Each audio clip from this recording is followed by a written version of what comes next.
Welcome to the Star Chamber.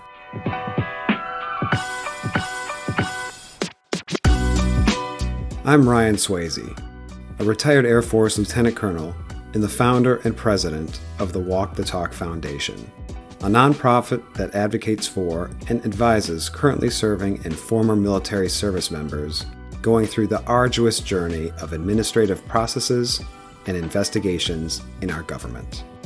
And I am Francescagraham, a retired Army Lieutenant Colonel and the Chief Operating Officer and Chief Advisor for the Walk the Talk Foundation. For all our returning guests, welcome back. And for our new listeners, thank you for tuning in. Before we begin this week's topic, please do not forget to hit that subscribe button, check out our Walk the Talk Foundation website, and hit that donate button if you think we're doing a good job.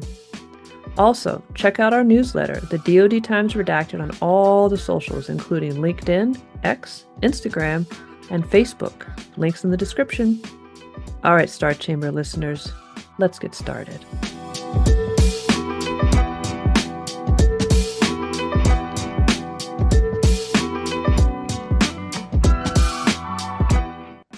Welcome back, Star Chamber listeners. Today we're going to talk about the Defense Attaché service scandal, which played out in the halls of the Defense Intelligence Agency from 2019 to 2022. Many people have asked us in the past what exactly happened in the agency and what prompted Ryan to go public as a whistleblower in 2022 to speak out against the wrongdoings occurring within the agency. And while we will delve into that, this episode is as much about the DIA scandal as it is about our failed avenues of redress in military and government. Our guest today, Chad Brooks, along with Ryan, will recount the events of those 5 years, but it is important to pay particular attention to all the agencies who purport themselves to be avenues through which a service member can seek redress, and literally all of them failed. DIA's military chain of command, multiple inspectors general, the Council of Inspectors General, or CIGIE, SIGI, congressional members and staffers, the officers' individual services, and on and on and on. In this regard, Ryan and Chad's story, although perhaps different in size, scale, and depth, is strikingly similar to the journey of most every whistleblower in our uniformed services today. But before we get started, let me go ahead and just do a quick disclaimer for our guest, Lieutenant Colonel Chad Brooks from the United States Marine Corps. He is an active duty Judge Advocate General, and he is a bit, once I read his bio, I think you'll all agree with me, that he's a bit of a Renaissance man. Before we get started, though, the opinions and views expressed by guests on this podcast are solely their own and do not represent the official policies, positions, or endorsements of the United States Marine Corps, the Department of Defense, or any other government entity. This discussion is intended for informational purposes only and should not be construed as reflecting the official stance of any military or governmental organization. Ryan? Suck it, Poindexters. Suck it, Poindexters. Damn right. Dang right. Every time, baby. If you all think we're not going to do that, you should tune out. You're going to lose Please that. Don't tune out. Don't tune out, dude. All right. So just a quick bio on Lieutenant Colonel Brooks, who I will call Chad moving forward. So he originates from Detroit, Michigan. He graduated from Western Michigan University with a Bachelor of Arts, 2 majors, International Political Science and French. He graduated cum laude. He also holds a Juris Doctorate degree from McGeorge School of Law and a Master of Science of Strategic Intelligence from the National Intelligence University. And he is also a member of the California State Bar. He commissioned in 2002 after the attacks of 9/11, which occurred while he was in law school. Of his many accomplishments during his many years of service, and especially numerous deployments, one that he is most proud of is the setup of the Anti-Corruption Justice Center in Kabul, Afghanistan, which was a project that was sponsored by the Afghan president, and that was set up in 2016, and it was the maturation of roughly 4 years of work by Chad and his fellows to get that thing started, which is pretty awesome. He holds 5 military operational specialties. He is a Western European Foreign Area Officer, a Southeast Asian Regional Area Officer, a Joint Specialty Officer, an advanced foreign security force advisor, and judge advocate. So if you don't believe me when I say he's a Renaissance man, listen to this. He also speaks Italian, French, and Pashto in addition to English. Wow. Pretty awesome. I mean, this Smart guy, dude. smart dude. So, Wow. so Chad, tell us a little bit more about yourself. What else did I miss that you wanted to highlight for our listeners? Well, for the benefit of all Marine judge advocates out there, I'll just make one slight caveat correction that we are judge advocates, that we are not part of a general corps of professionals, which Ah, makes us unrestricted officers and able to go and do all of that other other stuff, AFPAC and stuff that I've done in the past. And actually is what led me to meet Ryan when he was the assistant air attaché in Rome, and I was the Mara or Marine attaché in Rome in from 2019 to 2022. Awesome. All right. Well, this is an episode I've been looking forward to recording for quite some time here. And it's not really, I'll start off by saying a lot of people ask me what my story is. And Chad, it's a lot your story as well. Now we can talk about it. You were doing a lot of work over the last 5 years in the background. So I appreciate you coming on and finally able to tell your half of the story. But a lot of people want to know, like, Ryan, what happened in DIA? What happened when you were in the Defense Intelligence Agency? What took you from a motivated officer to become president of a foundation that assists whistleblowers? And they really want to get into the nitty gritty of the Defense Intelligence Agency scandal that you and I were a part of and blew the whistle on. And I look forward to this episode not for recounting the specific nitty gritty events, because honestly, what started it was, I mean, nothing incredibly sexy. I think you probably find a lot of what we were confronting across the military, right? And it had an mm-hmm. element of intelligence community in it, and it had some palace intrigue stuff, but it wasn't incredibly astronomical, at least the event itself. But the reason why I'm so excited to talk about what happened and then what happened afterwards today is because I can talk about it. For many years, the events played out really about 5 years ago now. For many years, I couldn't even discuss it without clenching my fists or gritting my teeth. I spent a year in therapy after DIA. It was tough stuff, and it's hard to articulate and it's hard to convey the PTSD you suffer Mm-hmm. from something that happens within the walls of a cubicle, right? So from an academic stance, outside looking in, it's like, okay, you're a victim of reprisal, get on with life. Mm-hmm.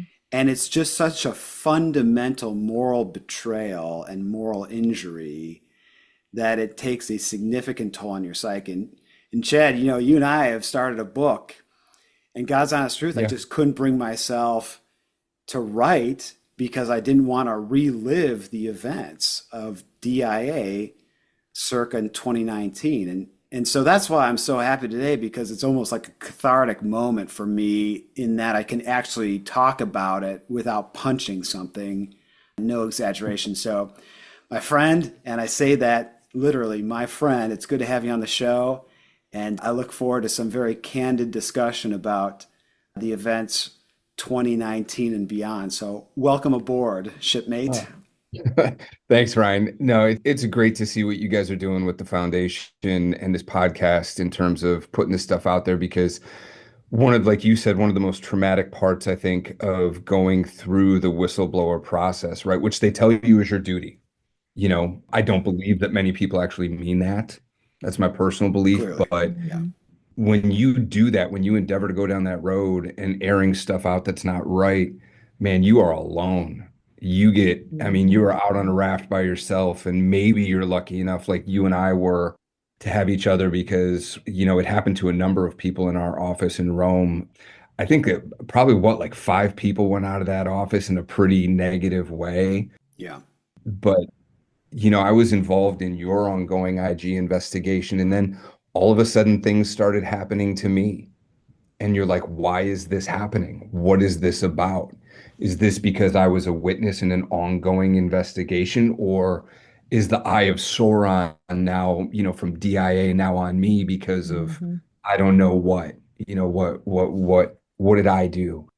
And it literally took years to really kind of be able to step back and see most likely what had happened and where, you personally as a whistleblower come under scrutiny, especially when there's other things happening around you.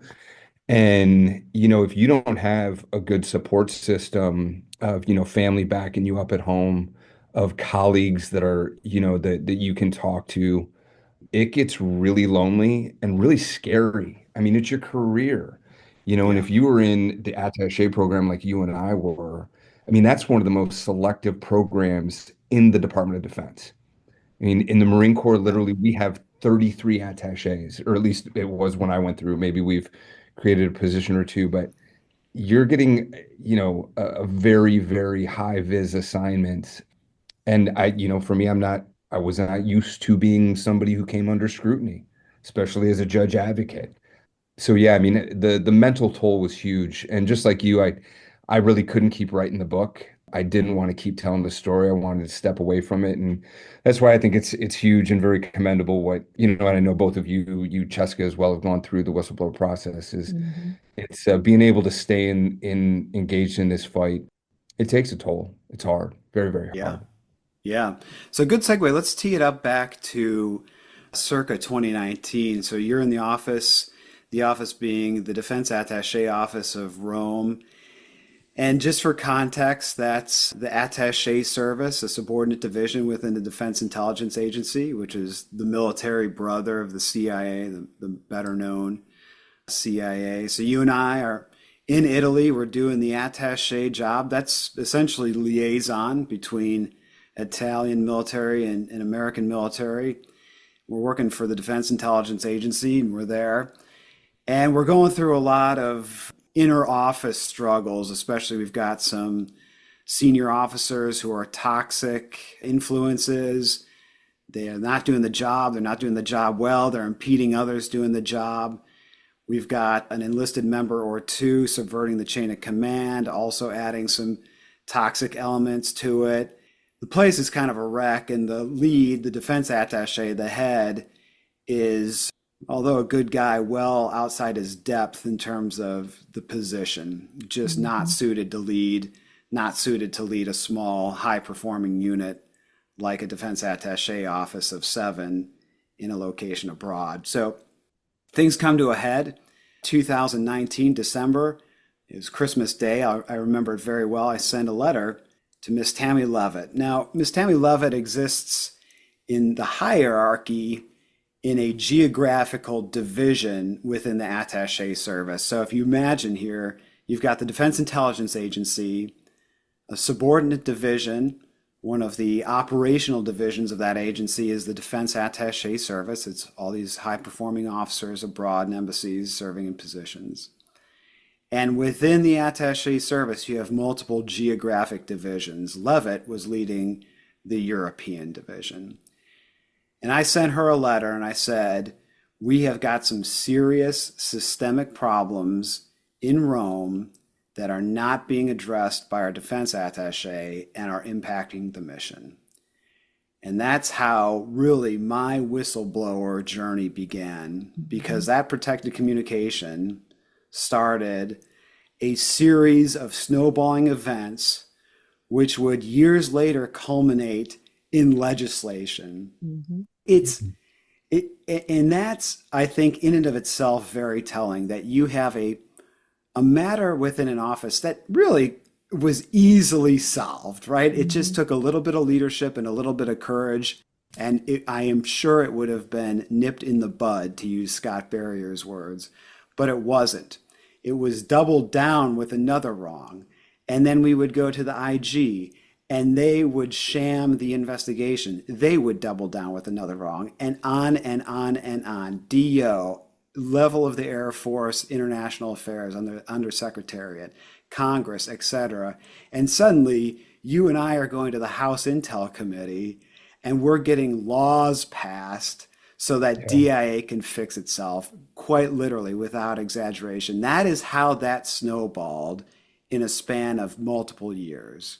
So that's the context. And I just want to highlight for our listeners. So, normally, when we're talking about these types of issues are normally when people think about protected communication for the military, they're thinking, oh, I made a complaint to Congress, or I filed an IG complaint, or I filed an EO complaint. Ryan had not even filed a complaint. He Right. literally sent an email at the lowest level to his boss and said, "Hey, we have some issues." And yet, still, because that was still a protected communication, all the things that happened after were reprisal by the law, reprisal.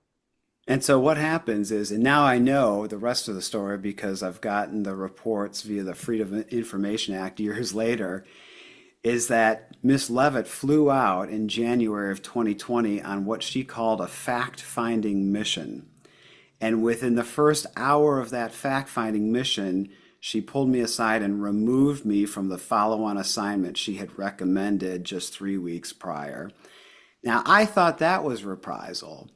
But then I learned in the investigation, the DIA IG investigation, which did not substantiate reprisal, that as a matter of fact, the day after I emailed her in December of 2019, she contacted the Undersecretary of Air Force International Affairs Division and had me removed from consideration. So I was reprised against even before I was reprised against.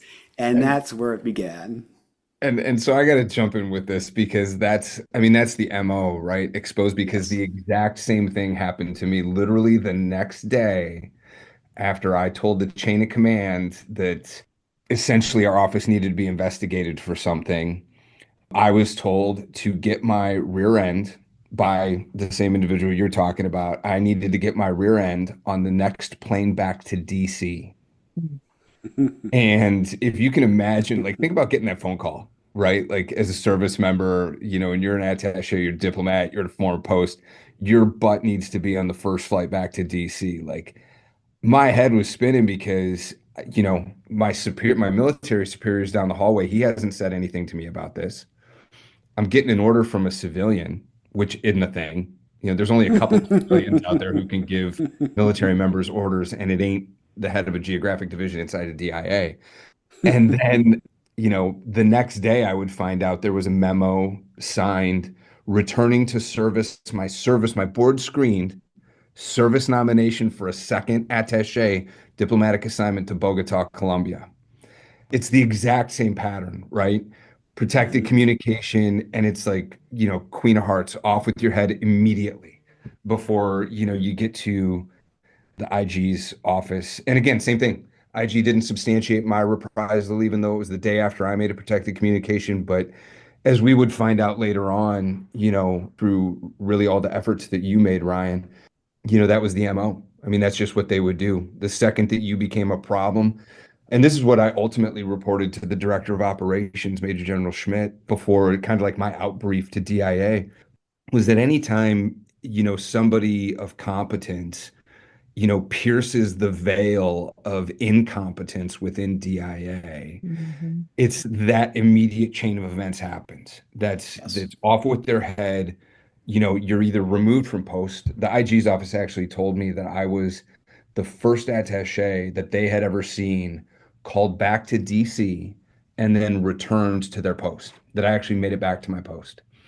And I personally know that there were other attachés, even an SDO DAT, who was removed from post, separated from their family for months like this. And then after that, then begins the character assassination. They're going to bleed you out by 1,000 cuts that you never see coming, that happen back at DIA headquarters. You get demonized, you get the scarlet letter put on you, and that's their MO. And that's what they Yeah. did. You never know that though. You don't know it when it's happening. When you're a whistleblower, you've simply told in my world, I just told my chain of command, Houston, we got a problem. We got a problem here. It's undermining the mission, X, Y, and Z, some of the stuff I can't get into, for classification reasons. But next thing, then the hammer comes down on you, and you're trying to figure out why. Like, how come I didn't hear this from the military chain of command? What's happening here? Is this because I was a witness in Ryan's ongoing investigation, which is what I thought for the longest time was the reason, Yeah. because that you and I were having conversations that weekend about writing letters to the HIPSI and the SISI, and that's the House Permanent Select Committee on Intelligence and the Senate Select Committee on Intelligence. And yeah, and then that event, when I was told, get back to DC, I asked the question, why? Like, what do I need a defense counsel? What am I being Hmm. recalled for? I was pointedly told, you don't need to know why. You just need to get on the plane. Oh my God. So in the sequence of events, so I depart in August of 2020. So Yep. the the retributive hit squad shows up in Rome in January of 2020, Yep. removes me from my next assignment, removes one of our colleagues from his assignment period. In the Hmm. same period, has already basically derailed another one of our colleagues from future service in the agency. Yep. I begin the IG complaint process, which of Yep. course languishes for an eternity. I Yep. depart in August of 2020. Where are Yep. we at now in the timeline and what happens with you afterwards, Chad? Yeah, so you left, and DA Rome was weird. We'd go through periods of, hey, everything's good. And then all of a sudden you're getting talked to about like, hey, why did you raise, some random issue like, hey, we couldn't get issued tokens for the computers because that guy's on leave. Why'd you raise that as an issue? Like, well, it's an issue. You need to have somebody redundant to do that, but you would get like kind of almost counseled for trying to make the office a better place. Hmm. So you leave in August. And by the way, Ryan's not talking about this, but everybody's kind of turned their backs a little bit to him because we're in a joint environment, highly selective job, don't want to get the stink on us. I didn't really care about that because, again, I'm a judge advocate and, for me, right's right. And Ryan had left certain relevant things for his investigation with me that he couldn't, take along for classification reasons. And so I was kind of like Ryan's witness for the IG investigation back in the office for providing these materials when it would come up in the investigation. So, going into spring, for me, it happened in, I think it was May of 2021 is when things came to a head for me. And it was, operationally related. And we were getting like really bad advice about what we couldn't do. I knew better. I had a master's degree in intelligence. I had operated a lot with intel in Afghanistan, and I knew the left and right limits of what you can do. I knew how to use foreign disclosure officers, so on and so forth. And so when it came up for me, his investigation was ongoing. I had recently provided the stuff that you had left for me to the IG investigator, and we're talking about writing Congress, but also simultaneously, I was experiencing friction, operational friction in the office, and that had come to a head. And I essentially had been told something I believed was intentionally false. And I said, look, we can't be telling falsities about national security information or the handling thereof. We need to investigate this office because I know what was just told. And yeah, and that's when I was told, like, no kidding, less than an hour later, you got to be on a plane. But it was the Monday after we were talking about writing Congress. So, just throw my hands up in the air. I don't know which is which because it's not the military chain of command that I was dealing with about the operational friction, you know. So you just don't know what's happening. And yeah, I ended up having to get a defense counsel, from the Marine Corps, which was really comforting getting like a third. That was the kind of the first time I got like a third person, objective perspective on what was happening to me. And when I had to go back into DIA, and again, this is the height of COVID, right? So I'm being ordered to, fly when you're not supposed to be flying, all the rest of that stuff. Hmm. Not told when I'm coming home, which is scary. I had a 3-year-old son who was hanging on my leg when I was like leaving my apartment in Rome, and Daddy, when you coming home? It wasn't like a deployment. I couldn't tell him when Hmm. or even if, because I know that that had happened. People just didn't get to go home, and they will pack up your family like your knickknacks and get them to you months down the road, which again add to the stress of going through the whistleblower process. Now you're going to separate me from my family too. Hmm. I get deployments. I understand deployments. I signed up for that. I didn't sign up for you using, my geographic location and my family against me. And so, yeah, I, walked into DI headquarters with a defense counsel.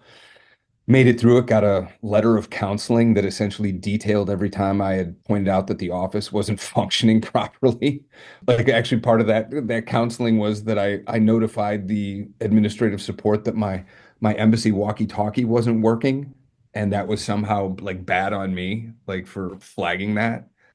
It was That's JV, it was insane. clown car. That is so insane. Yeah. And they're doing that to a judge advocate as well. I couldn't believe it, because the way that that stuff went down in DIA, for me was, I mean, it was so patently reprisal. I mean, to the Hmm. point where, as part of my IG complaint, my defense counsel wrote a letter detailing how it was like verbally the words that came out of people's mouths were, I mean, they were detailing that they were committing reprisal. And it was gross. And then same thing, I walk out of this, I was told by my service leadership within DIA, hey, listen, man, I got it.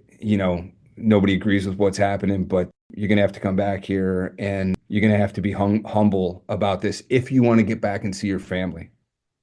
Oh my God. Yeah. And so that's what I did, you know.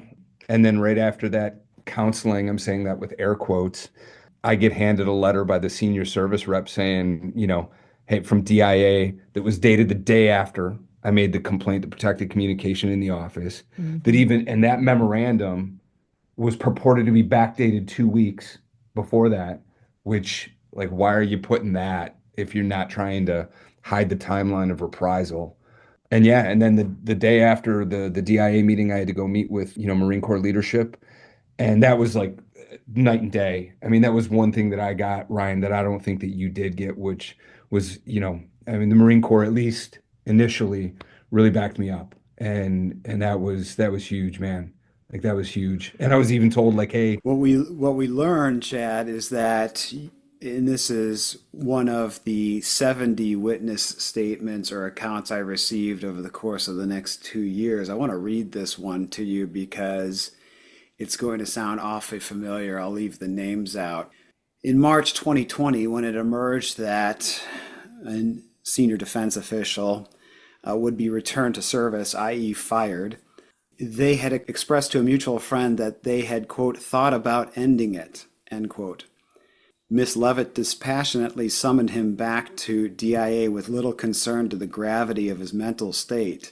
Upon his arrival, escorts were tasked to take him to a behavioral health evaluation at Walter Reed, where he was not treated with any sensitivity.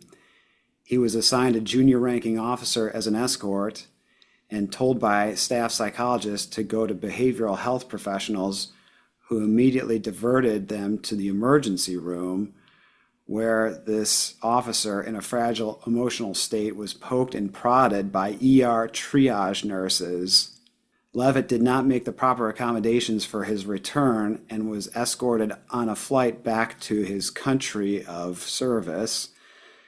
After exhibiting suicidal ideations, he received outpatient treatment after COVID struck, all the while having been kept separate from his family for several months while tallying up an astronomical hotel bill.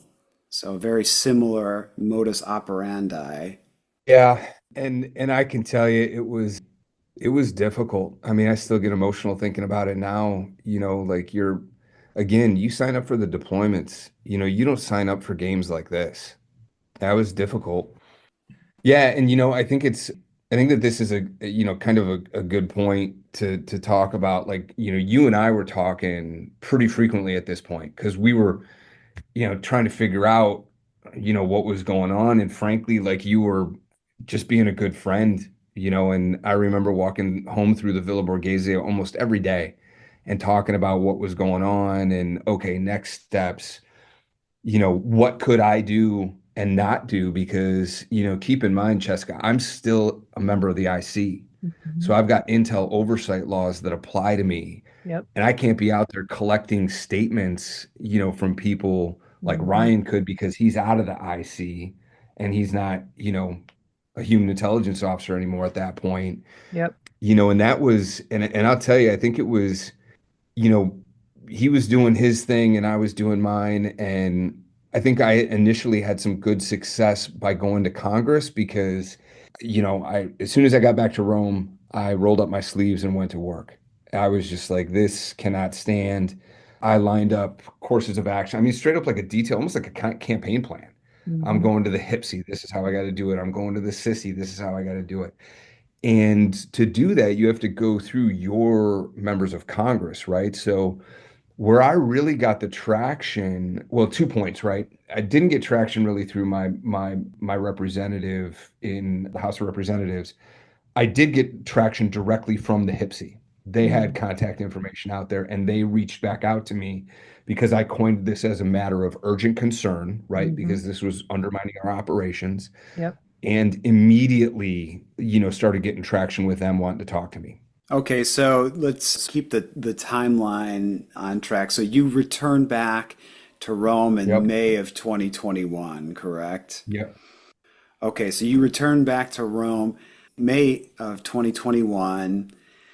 And when do you start your endeavors to engage members or the committees of Congress? Day one, literally the day Okay. I got off the plane, like next day, I went into the office. I started doing legal research about how to go about doing it, pulled up contacts, dug all the contact information for HIPSI, for SISI, which wasn't out there for the SISI, for the Senate. They didn't have a direct means to contact them. So I had reached out to my senator, my junior senator, I'm from, Michigan, Gary Peters' office. And if you remember this, this is where we got lucky and how small of a world this is. I had asked to speak with the chief of staff for Senator Peters' office because this was, in my mind, a matter of urgent concern. When I was taking my wife on the vacation that we were supposed to have when I was recalled to DC for Mother's Day to Montepulciano, we were driving up there and I get a call from one of Senator Peters' staffers, Nick Urbanowitz, who explains to me that he's a reserve Army Sergeant Major and if I'd be willing to talk to him. And I said, look, you're a Sergeant Major, you're going to understand everything I'm talking about. Sure. So I start telling the story.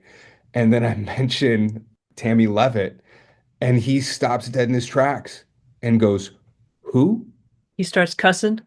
No, he just says, like, was she like Army Intel? And I said, yeah, as a matter of fact, she was. And he goes, she was my platoon sergeant. All of this makes perfect sense now. And I'm not joking. He sends me an article written by one of her junior soldiers on, I think it was, oh, it's a like an internet, it's not like Reddit, but it's something like that, maybe Salon or something like that detailing all of this stuff. And because he, kind of knew her MO, he took personal interest in, for the next several months from May of 2021 all the way through that fall. I mean, there was a lot of activity in July on that. I remember I spoke in a classified forum with the HIPSI on multiple occasions. Got really lucky there too. Again, how a small world of connections helps. That I knew somebody who was former OGC from CIA who is now working for the HIPSI that I had worked with in a past life. And I think that helped that there were just like these personal interests, personal connections from the organizations who were meant to, that I was supposed to report to, blow the whistle to, that I think helped. And yeah, over the next year, cooperated as needs be. Yep. All right. Let's catch it up because there's a critical juncture in June of 2021 and a day I doubt I will ever forget. You had been recalled to DC. You're back in Rome now. I'm a staff officer at Langley, Virginia. My IG complaint is now in, we'll say, month nine. I think it's on the third investigator who's called me and said, what's going on here? Catch me up. This is Oh the my Defense God. Intelligence Agency IG sham of an investigation that they ultimately take 450 days to not substantiate what clearly was reprisal. And I'm getting frustrated because I'm getting stonewalled, and I can state that as a matter of fact. And I go to Chad, I go, you know what? What the fuck? Why not? I got nothing to Ah! lose. I'm gonna email everyone in the Defense Attaché service, and I'm gonna ask them if they're seeing what I'm seeing. I'm gonna ask them if they're seeing dereliction of duty, toxic work environment, discrimination, and an IG office that is allowing it to happen. And I sent that in June of 2021. And within a matter of minutes, literal minutes, I Yeah. receive a phone call from an unlisted number. And the gentleman on the phone starts the call off by going, "You don't know me, but I know you.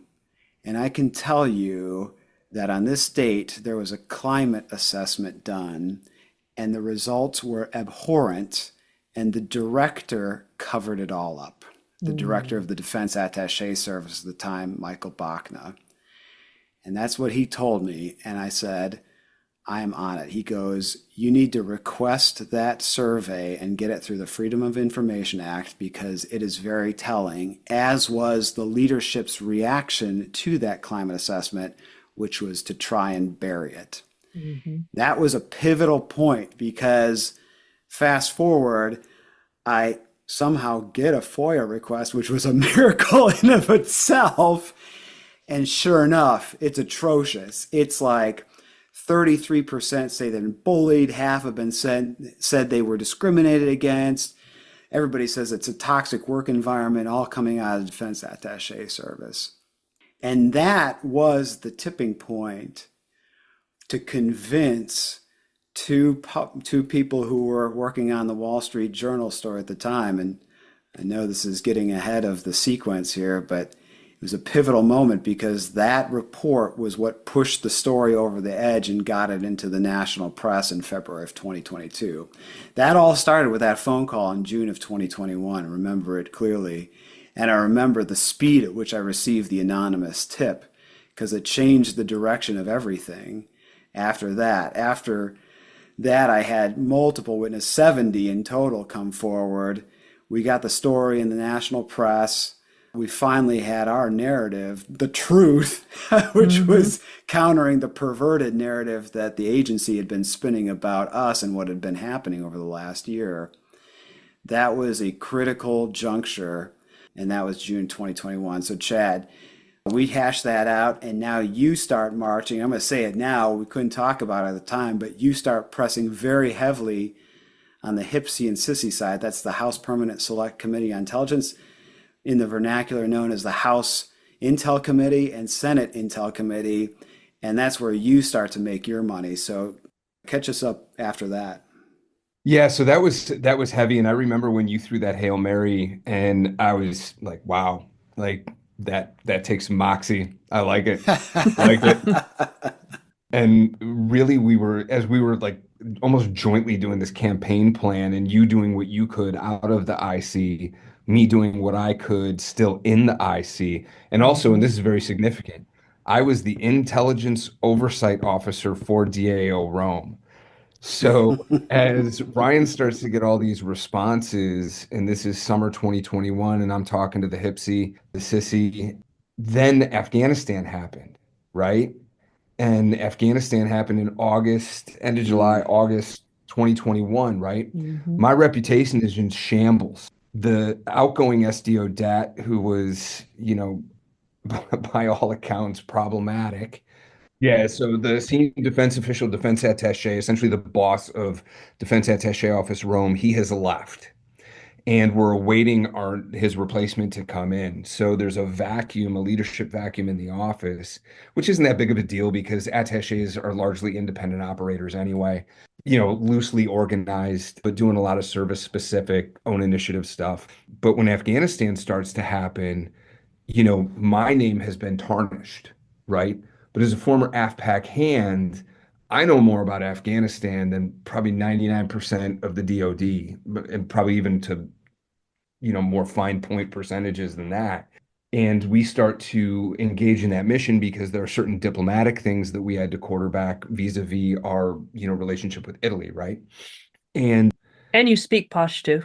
I was to say, and you speak Pashto, which is key. Yeah, it was, and that would interestingly really kind of come back. Very difficult category 4 language. And to say I speak it means I can get around. Mm. It's way in the back of my recesses now. But when I was, working there from 13 to the end of 16, almost 17, I used to take taxis around. I used Hmm. to go eat in restaurants in Kabul and really kind of got all over the country in a very different way from most service members and their experience.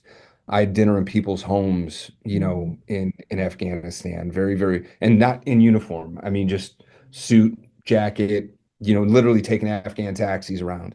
So we engaged in that mission, and it became very difficult because as I was trying to do things, I was not being treated the same way that a normal Marine lieutenant colonel would be treated, at least in the joint world in DAO Rome. Luckily enough, Marine Corps intelligence activity was still treating me like a lieutenant colonel of Marines, right? So that happened, and I had decided with a colleague of ours in DAO Rome that we needed to be in contact with the Marine task force that was newly landed in Kabul. And so MCIA had gotten me the contact information for the task force commander and a few individuals around him. And again, fighting that reputational harm that had been done during that 2 weeks was palpable for me. Not only was that palpable, but then from inside of DIA, I had colleagues telling me that, hey, they're trying to use this against you as part of the character assassination campaign. You working the Afghanistan evacuation, they were trying to use that against you? 100%. Yep, Okay. 100%.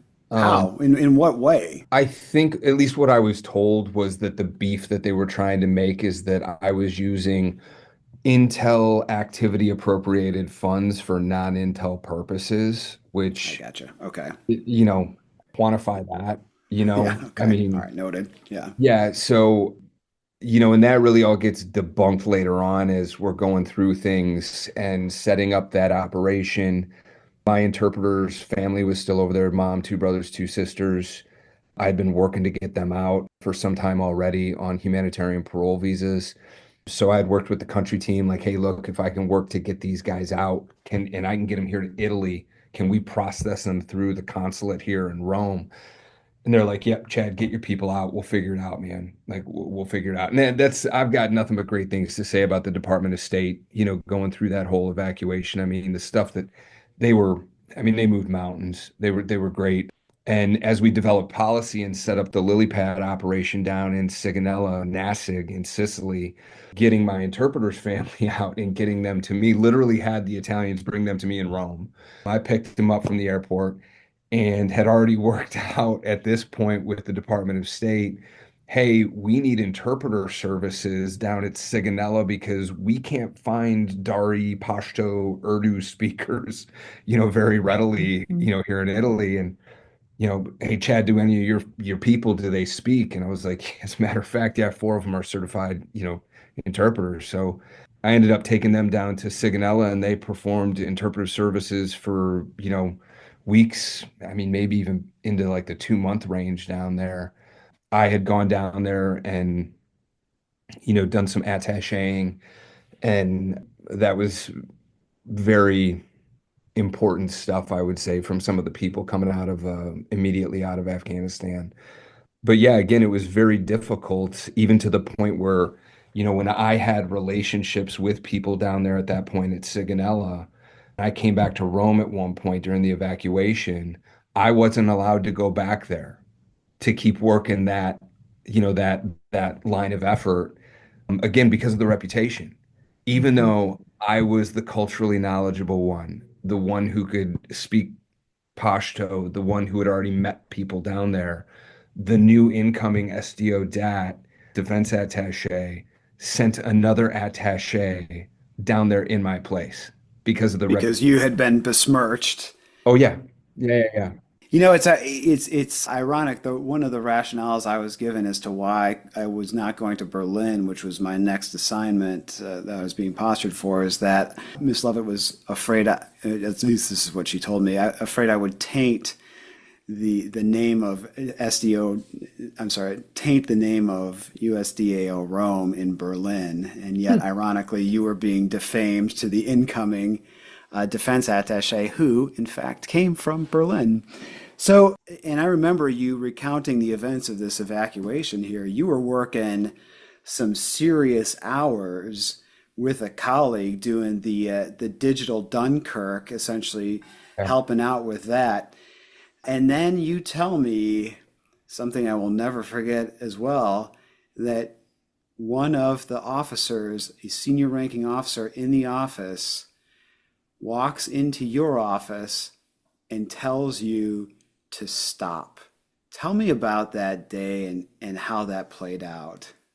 Yeah, I'll tell you, that was rough. And I give a brief about this now. I've given it at the Naval War College, Naval Justice School Mhm. a number of times now, and how the difficult positions that you're going to be put in during a large, non-combatant evacuation operation, or a NEO as we call them. And it wasn't actually in my office. It was out the back door of DAO, like in that back staircase area where we had to position our cell phones because we couldn't have our cell phones in the offices, right? So I was back there and I was specifically working, getting a family into the East Gate. It was a family that had been passed to me by the former Department of Treasury attaché, who ultimately sent me, like, no kidding, the Secretary of the Treasury's approved list of people to get out of Afghanistan. That they were, had said, hey, these are our people, get these people out. And I was back there in that stairway because the Marines were having a hard time getting this family, who I was told in no uncertain terms will be killed by the Taliban if the Taliban find out who they are. I was back in the hallway on the cell phone because I had to draft up a memo. The Marines asked me to put something on, like, DoD letterhead, that said that this family was, to be led on to H. Khair, Hamid Karzai International Airport in Kabul. And so I had done this, but I had to somehow get that to these Marines in real time at this gate in Kabul. So I printed up the memo, signed it. I'm taking a picture of it with my cell phone. I'm in the back staircase, and this individual comes back to me and, hey, I need you to do X, Y, and Z, blah, blah, blah. And I'm like, hey guys, I can't do that, sir. What do you mean I can't? You can't do that. I've told you, blah, blah, blah. And I said, look, I've got this family. The Taliban have them. I've literally ordered a Marine lieutenant not to let this family out of their sight. And I'll never forget this. This kid was great. It was kind of like Hicks from, like, the movie Aliens. He just goes, sir, we ain't going nowhere. And I was like, I love lieutenants, man. I love Marine lieutenants. Like, they are so black and white. Like, they will burn the world down before they don't follow an order. But yeah, this guy tried to tell me, he was like, the exact language that I was told is, you are to get out of the business of getting people out of Afghanistan. Let me stop you right there because this bears repeating for anybody who's just checking back into the show.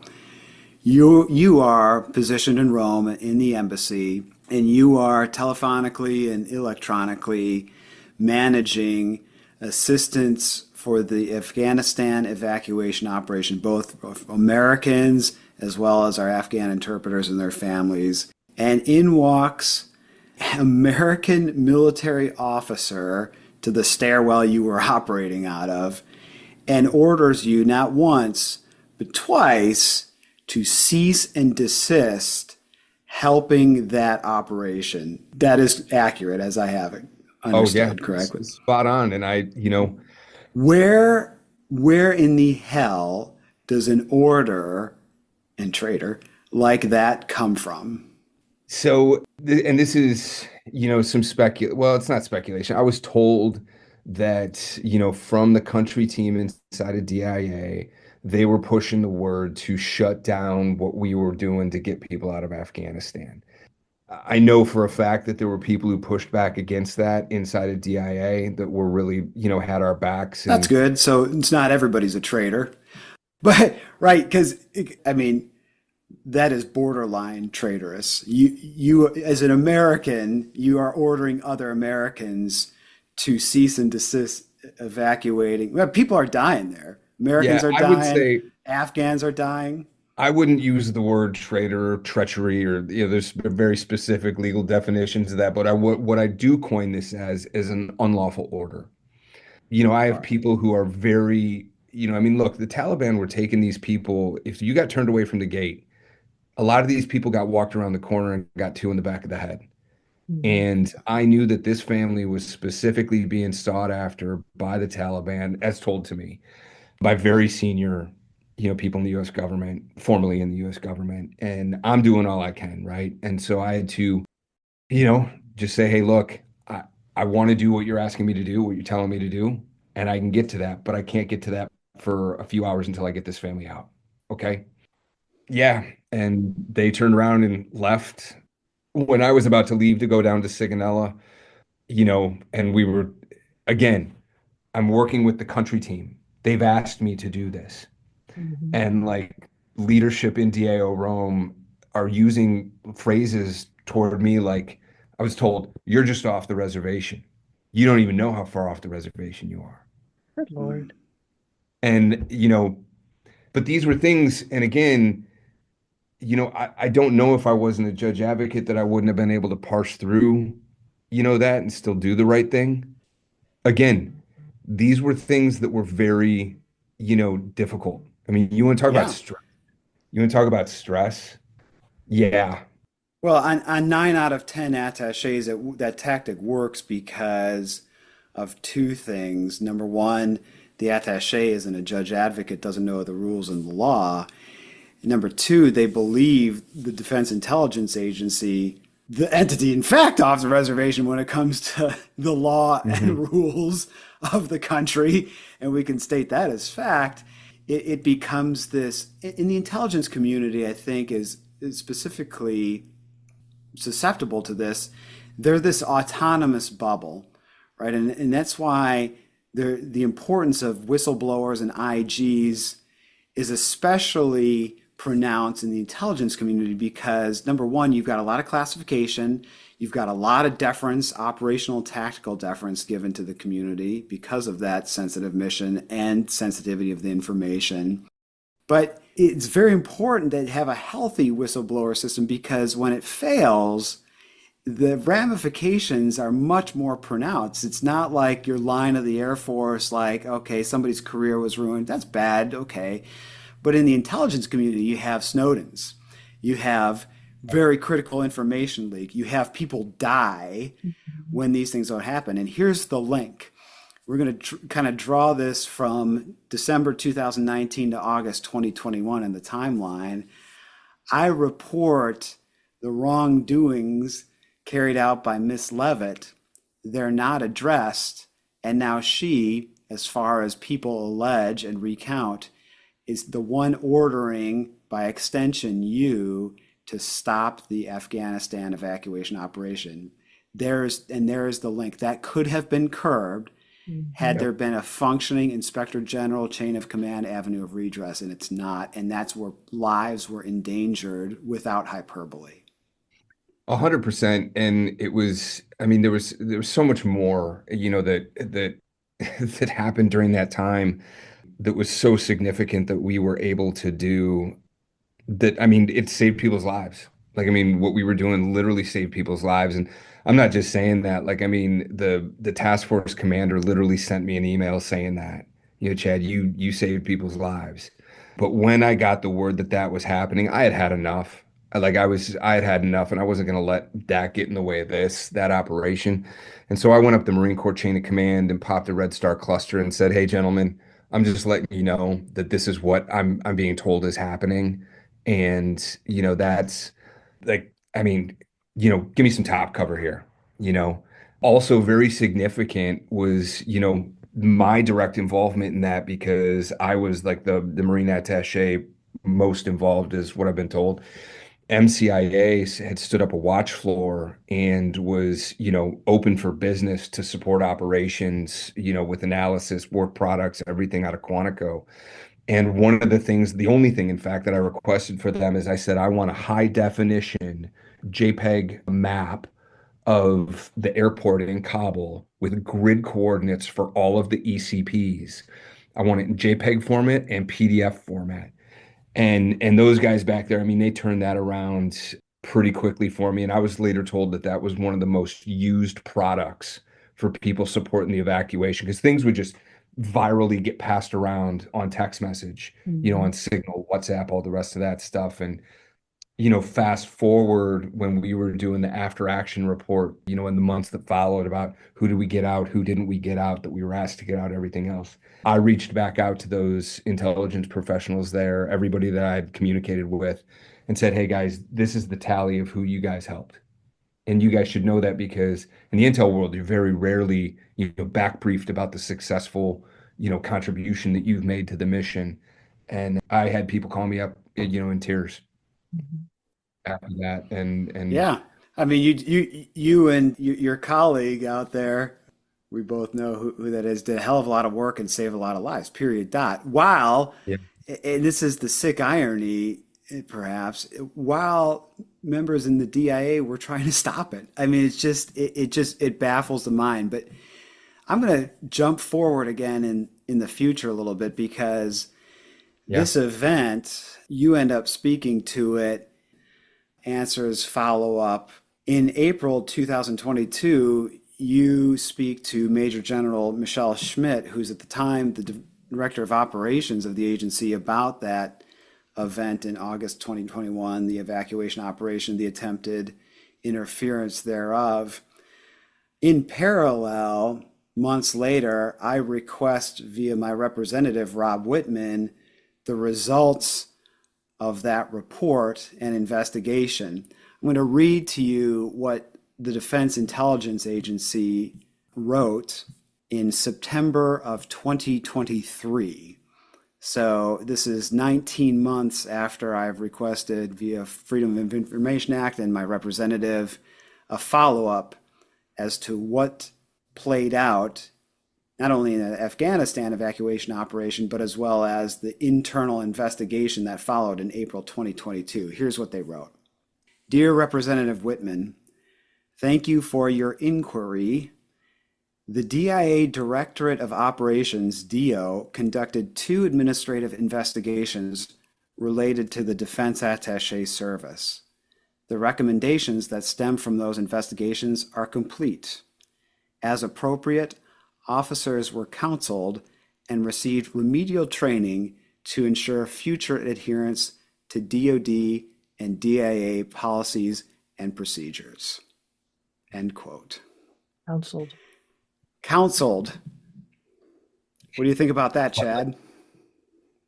yeah. I counseled what? Like, don't get in the way of saving people's lives. I mean, what do you? Well, I don't know about you, my friend, but I didn't accept that answer.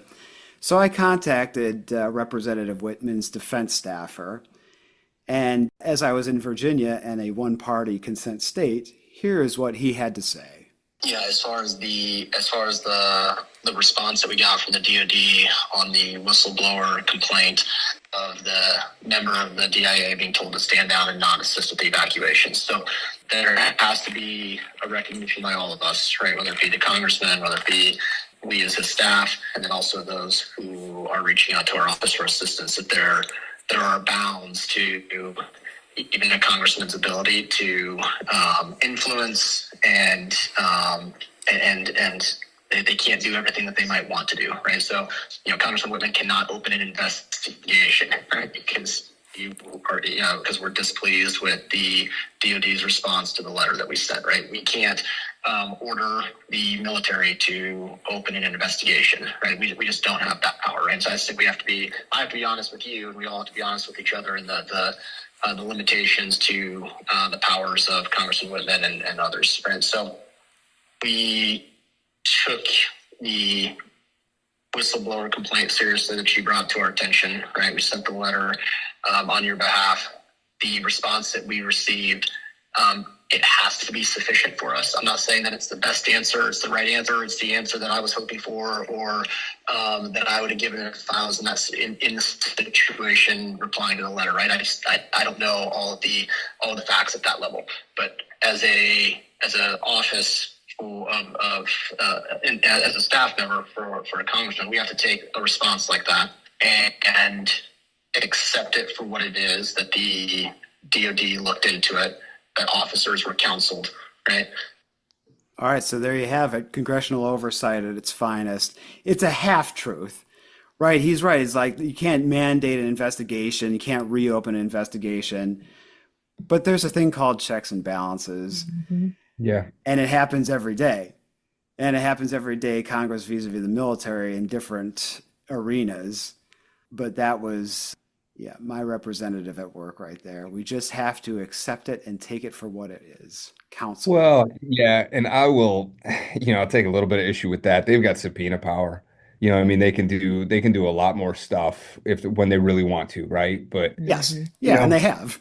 yeah, I will, just kind of start to pull back onto the timeline and say, for what it's worth, the way that things played out in Rome played out well. I never let that whole thing hold me up.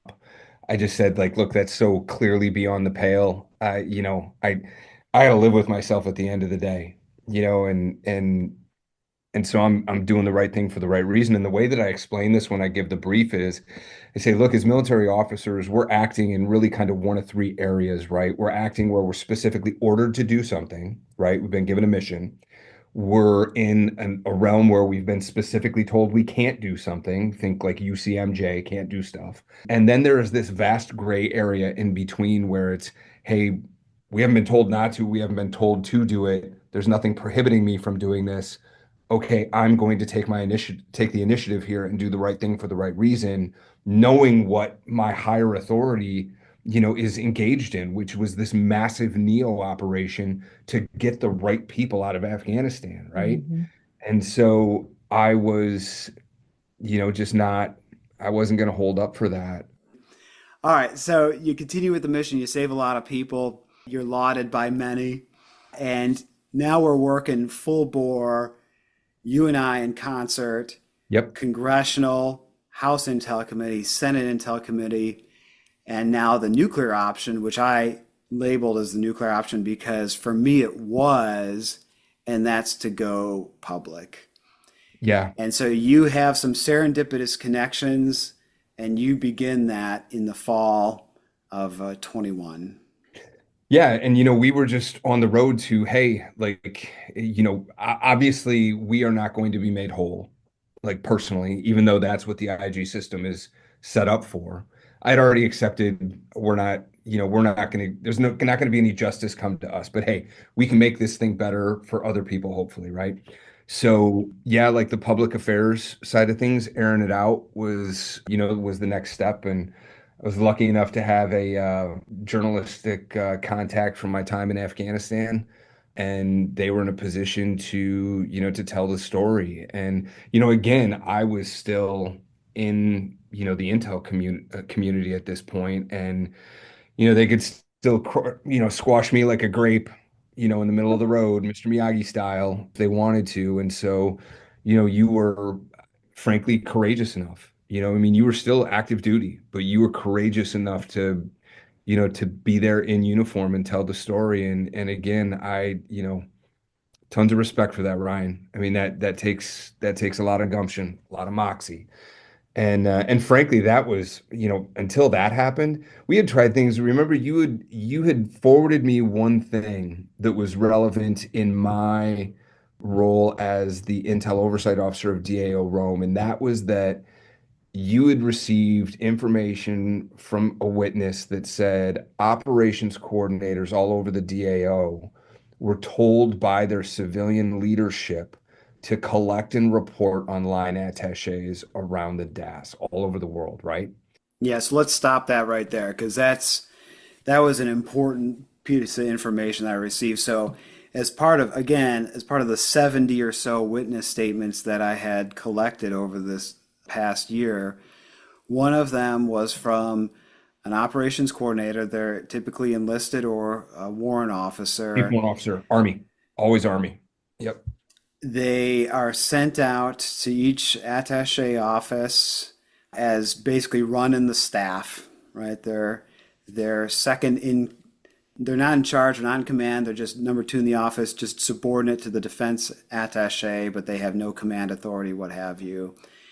And the witness statement said that a group, so the graduating class, if you will, of these operations coordinators were called to a meeting by one of the geographic division leads within the attaché service and told, quote, "You work for me and you are to collect and report on attaché activities to me," thereby doing two things. I allege violating an executive order that prohibits U.S. persons reporting on U.S. persons. But you can say, beyond a shadow of a doubt, it usurps the chain of command and the sanctity thereof because they are circumventing the defense attaché, the boss of each office. Mm-hmm. Yep. Yeah, and I'll never forget it when you told me about that, Ryan. My, former prosecutor, lawyer, bells and whistles are going off. To me, that was a clear violation of EO 12333. Like you said, it's undermining the military chain of command in an illegal fashion. And also, in a personal way, it had explained what had happened to me. It had explained how there was like this kind of list of, ways that I had been a problem, in DAO Rome on the long term, is that they were keeping a file on me. And so with my intelligence oversight officer hat on, I reported a questionable intelligence activity, up the appropriate chains of command and up to and including like the Office of General Counsel for DIA. The particular instruction at issue is clear that, hey, if this is alleging potentially criminal conduct on behalf of anybody, which this would, that needs to be forwarded to the Attorney General of the United States, which I recommended in my email be done. Mm-hmm. And I also took steps to forward that to the CISI, the HIPSI, and to the Office of General Counsel for the Secretary of Defense. That went nowhere. From what I was told, I didn't get to, of course I FOIA'd, Privacy Act, requested all of my investigations. I got nothing. I still haven't received any responses, to any of my requests. Like literally nothing. Like 5 years later, I got nothing. But yeah, so that was a huge piece, and because that was the first time, and going back to the beginning and understanding what's happening, why it's happening, that was the first time for me that explained what had happened in Rome, was that it got flagged off for this, covert, illegal, reporting up the civilian chain of command, that I had become a problem to a point where I was recommending that the office, well, essentially telling, the boss that the office needed to be investigated. And that's why I got recalled. It was that initial protected communications that I believe is why I was recalled. And subsequently, I've been told, by people later on that was exactly it. Yeah. Yeah. So a lot of things are happening in parallel now. We're getting a lot of traction. I'm working with the Wall Street Journal, the two journalists you had introduced me to. There are some individuals who are speaking to them offline, non-attributionally as well.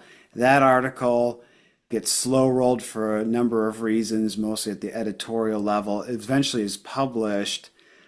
What probably saved the institution in a weird turn of events was the article is published the day before Ukraine is invaded by Russia. So the story had about a day of sunlight before Ukraine kicked off, and everything was basically obfuscated, usurped by that story for the next 3 years. But we'll have the story linked in the description box.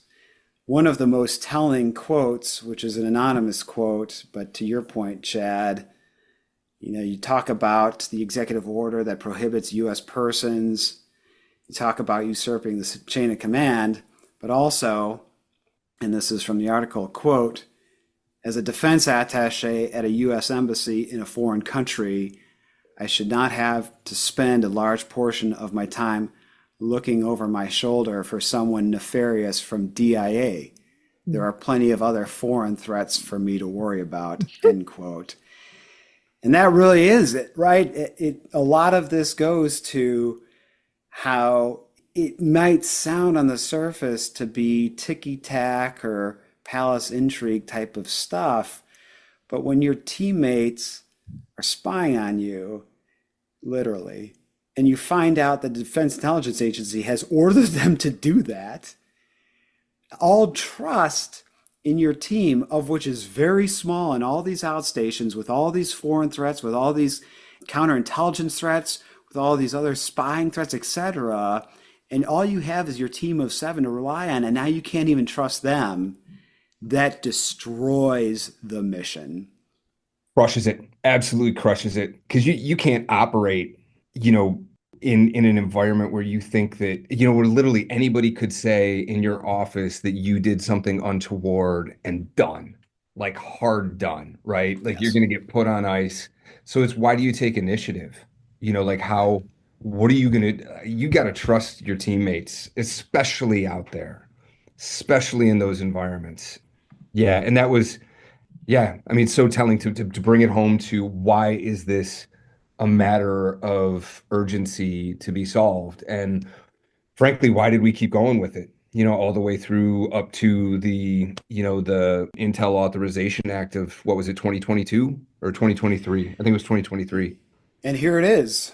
Yeah, and this is Francesca in a previous episode giggled when we read this, so we'll read it again because there is a little bit of a comeuppance there, and there is some sort of justice. But you know, the long story short of the next 6 months is that we work hard in the committees behind the scenes. You especially, Chad.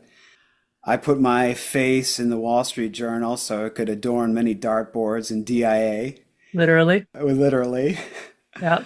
So the Wall Street Journal article comes out in February of 2022 and highlights some of the issues that I had brought to General Barrier, the director at the time, over the past 6 months.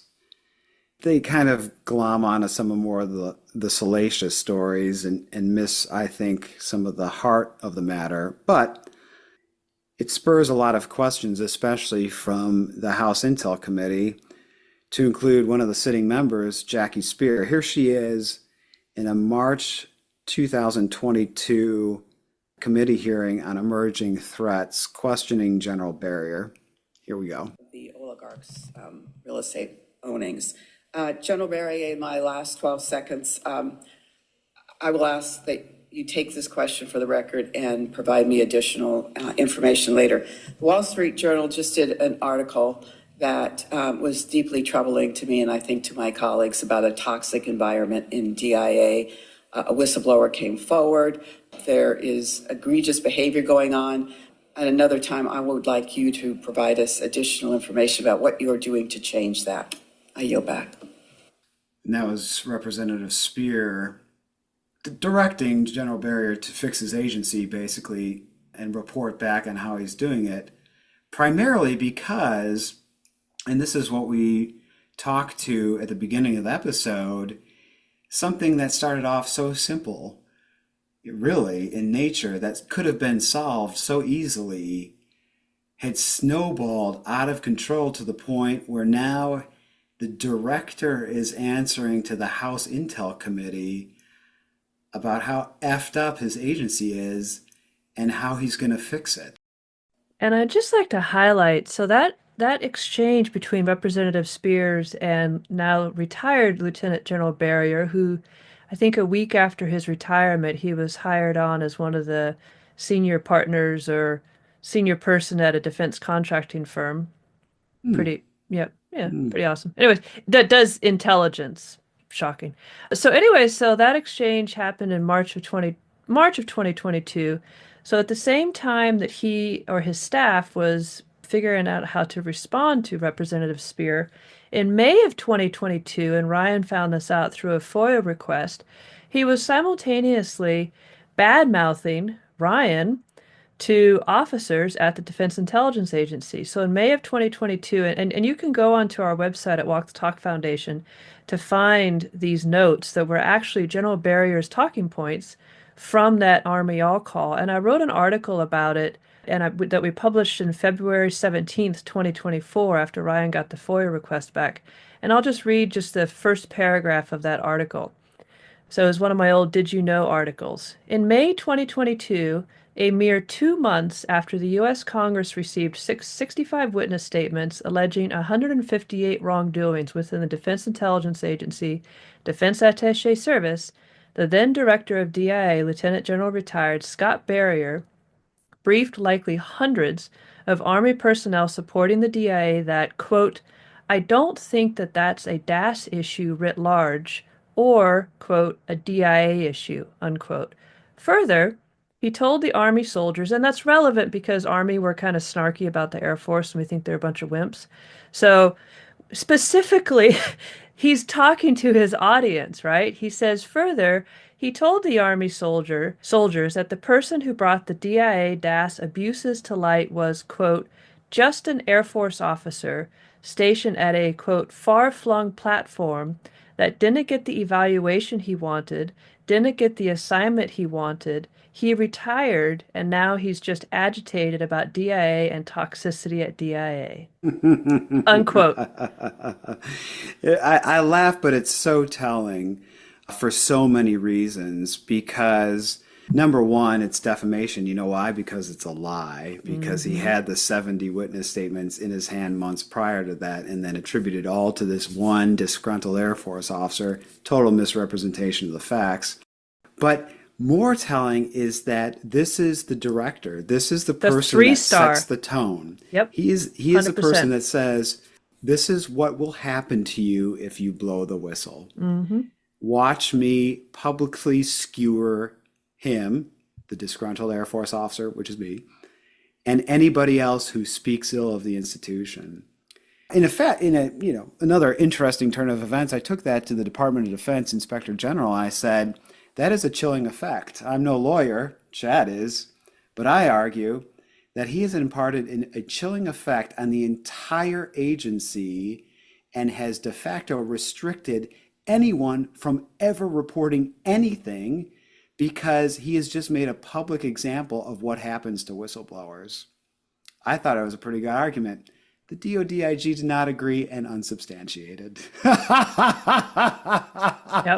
And when the DODIG contacted me as a Army officer that was at the Defense Intelligence Agency going through my reprisal and retaliation at that exact time period, and they said, hey, Lieutenant Colonel retired Swayze gave this complaint. You're an Army officer. What do you think about it?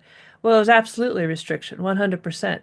And they said, well, were you there in person and did you hear General Barry say, I'm like, no, but I have the record of him saying it. Well, but you weren't there, so you don't know. I was like, no, that's not how it works. Unsubstantiated, all unsubstantiated. So good. Thank you, DODIG. So that all plays out, and the culmination of all this, or thereabouts, aside from the birth of the foundation, of which this was a big part of, was the passing of the fiscal year 2023 Intelligence Authorization Act, which Chad mentioned in the previous segment. That's a compendium to the National Defense Authorization Act, the public law, which is also the department's budget. And I'd like to read that law now, which forever enshrines the events of those years past, now long past. Enshrines DIA as the worst. The agency has committed to improving agency culture and leadership. However, actions taken to date fall short of addressing the permissive environment for management abuses. End quote. They then went on to enumerate various remedial actions. You know, it's pretty sad, isn't it, when Congress has to tell you to fix your own agency and you still don't do it, so they have to write it into law, and then you probably don't follow it anyways. Nope. But that is the epilogue to this story, I think. Chad. I will say that I tried to actually have the fact that I was a whistleblower included in my final fitness report when I was. I love it. That is so cool. It's your duty. And I was told that that would not be a good career move for me. And this is to give a lot of credit to the new senior defense attaché when he came in. At first he had gotten the word that I was no bueno and essentially told me in no uncertain terms, which I just confronted head on. And I said, look, I know what you've been told, sir. Mm-hmm.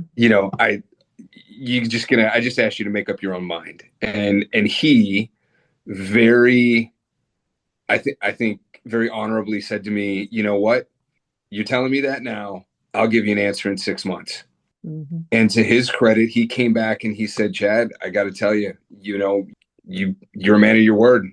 And I don't know what happened before I wasn't here, but I want to give you the best, fitness report that I can give you. And, he did, but he didn't want to include the whistleblower protection stuff in there, which I wear as a badge of honor. That was one of the hardest things I've done in my career. And I think you should be giving out awards for that stuff, not Velvet Dagger fitness reports, which is what I got for the period of time that I did blow the whistle. Mm-hmm. And, since then, I don't know if this is true in the Army, the Air Force, but in the Marine Corps, one of the things that had happened was the director of intelligence, who's a 2-star general, took the attaché report or evaluation writing responsibilities away from the 06, who had, I argue, rubber stamped my Velvet Dagger fitness report, which is like a lukewarm, it's not adverse, so you don't get to respond to it. But, something's not right here is like the under, current of that type of report. I want to interrupt, sorry, Chad, for just a second, because that's an important takeaway. That was an element in your case, which was lack of advocacy. So you had a Marine colonel sitting in the Defense Intelligence Agency, positioned, at least on paper, to be the services and service members, arguably advocate. Yours rolled over and played dead. My Air Force gelatinous blob who was sitting in the agency, when I approached him about the reprisal, he basically just placated the chain of command and didn't advocate for me. Cheska saw the same thing. The trend that I'm getting at here is that there still exists, I believe today, and especially there was at our time, this risk that when military members go into these intelligence community assignments, they're really left to their own devices without a lot of top cover, and surprisingly with a lot of regulatory loopholes that leave them susceptible to things like retaliation, discrimination, harassment, all of which we saw, Cheska included. Well, there's no DoD policy anywhere, at least that I found when I was going through all my stuff. There is DoD policy to handle complaints within the service. So Army complaint, Army person goes Army policies. There's a policy for how to handle complaints in a joint environment, which means military and military. So if I have a complaint, I'm working with the Marines, then there's a way to do that. There is no DoD policy that I'm aware of that says if you are in an intelligence agency or an agency where you do not have like a Department of Army civilian, you just have a DoD civilian, which in our case, DIA civilians, those are not part of the services, there's no policy that exists for how to handle a complaint in that world, which is what the element commanders, Army element, Marine Corps, Air Force, whoever, that's the massive loophole that they rely on. And they say, well, we can't do anything to help at all. And then you go to DIA for help and they're like, oh, we can't do anything to help. And so then all your service members are just in this black hole of no one's there to help them. And that's not just a DIA problem. That's a National Geospatial Agency problem. That's all of the intel agencies where military members exist. It's huge gap. Huge gap. Yeah, I'll agree with that in terms of like the IG system, like when you make a complaint and what they can do, what they can't do. Besides, even if they substantiate it, which they do, like less than 1% of the time, basically, there's no mandated recourse, right? Like, so even when you're reprised, and Ryan, you didn't get to go to Berlin, I didn't get to go to Bogota. Cheska, I don't know what happened to you, but I'm sure there was some assignment that would have been better that you could have gone to. There's no mandatory, recompense for that. And so you're just, okay, great, IG. Like, yeah, it's all risk, no reward. There's zero reward. Yeah, even if you substantiate, there's not any teeth to that, right? Yeah. But yeah. I will say this, though, that my service did protect me at the beginning. It could have been so bad that I got separated from my family, and it wasn't. And I don't know if that was, hey, got it, we're going to kind of shuffle this guy along. We'll let you not send him to Bogota, but we're not going to let you really get him type thing. And, those are the compromises. I've talked to 06s and above about my case, and, that's kind of what they've said. Like, hey, the writing on the wall was you were a sacrificial lamb, but they weren't going to let them eat you too, Mm-hmm. Yeah. So I would say that. And, and to the service's credit afterwards, the Durant did come down and he gave me a great fitness report afterwards, great third signer, as did the second, SDO DAT in Rome. And then there were a lot of, I got multiple awards for my time there, including 2 from the Department of State, which is pretty rare for the Kabul evacuation.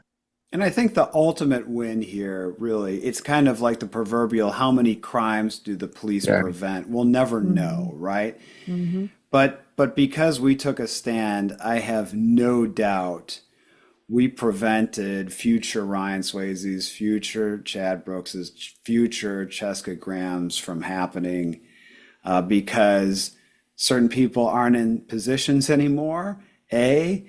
And B, I know for a fact we're still discussed at the agency. And that means, of course, we're being besmirched, I have no doubt.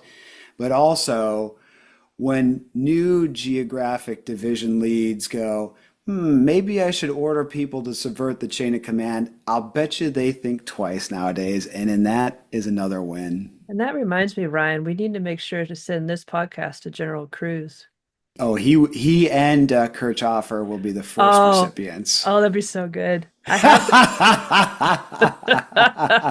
Hey, sirs. Hi. So that was a hell of a lot right there to cover because it was a hell of a lot going on in those 5 years. But we can talk about it today. And really, we talk about victories. I think for us, Chad, I'm going to speak on your behalf for a second. That's really the ultimate victory. The ability to come back psychologically and emotionally, discuss it, hell, even laugh a time or two as we did.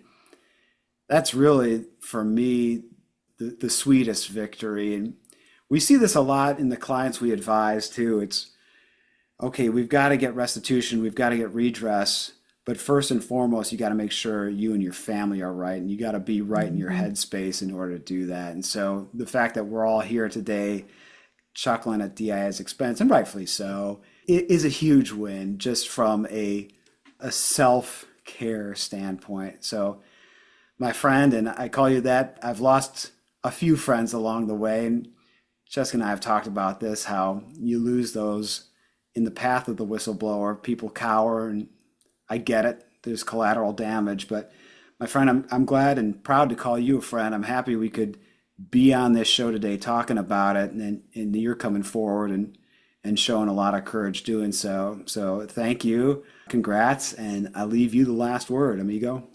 Oh, thanks, Ryan. And that means a lot to me, man, because I'll tell you one thing, when you go through the whistleblower process, you're going to find out real quick who your friends are Yes. and who aren't. Yes. And you're also going to find out even the ones that still say that they're your friend. You're going to find out the ones who really are courageous and willing to, be there, ride or die with you, and who aren't.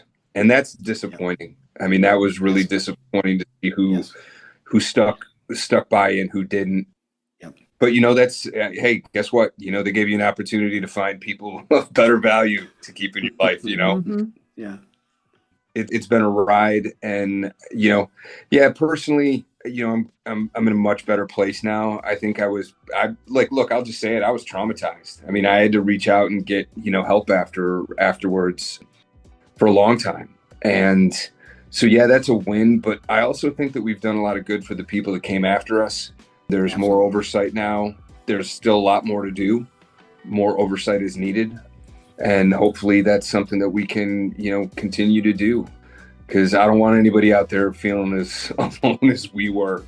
I think we were the first ones through the wall, and the first ones through the wall always get bloodied up. So, yeah. Yep. Amen. So, all right, Cheska, send us off. Yeah. All right. Well, thank you so much, everyone, for listening, and we will see you on our next episode. And thank you, Chad, for joining us and having a very fruitful and very lively conversation about the hallowed halls of leadership at Anacostia Bowling Defense Intelligence Agency. It's been great. Bye. Bye. Bye. Well, that's it for this week's topic. We really appreciate you tuning in. Don't forget to hit that subscribe button if you haven't already, and check out our foundation website at walkthetalkfoundation.org. And feel free to reach out and give us feedback. You can get a hold of us via Facebook, X, Instagram, LinkedIn, and our foundation's website. Details in the description section. Thanks for tuning in, and see you next episode.